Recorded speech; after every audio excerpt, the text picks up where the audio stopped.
Hai,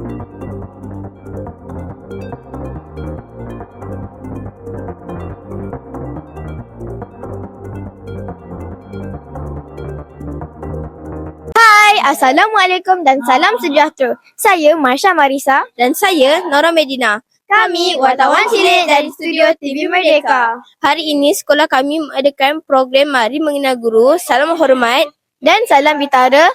Jom kita saksikan klip-klip sepanjang video ini berlangsung.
Sekarang saya bersama Cikgu Yusof, Guru Konseling SK Taman Merdeka.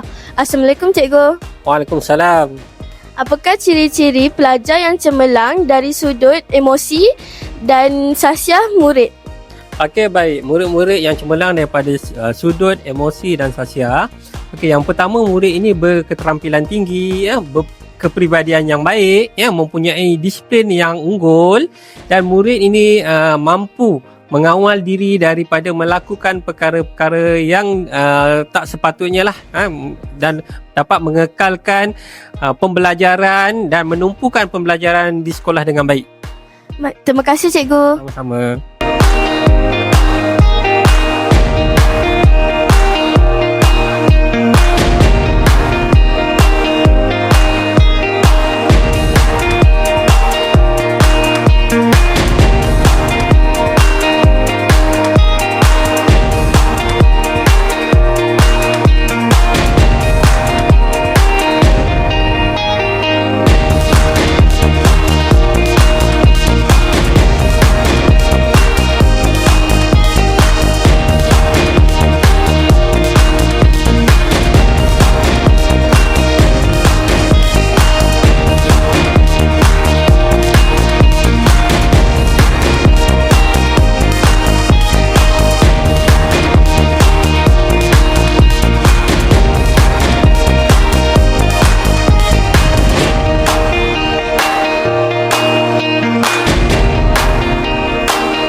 Berakhir sudah program kita pada hari ini. Jumpa lagi pada episod yang akan datang.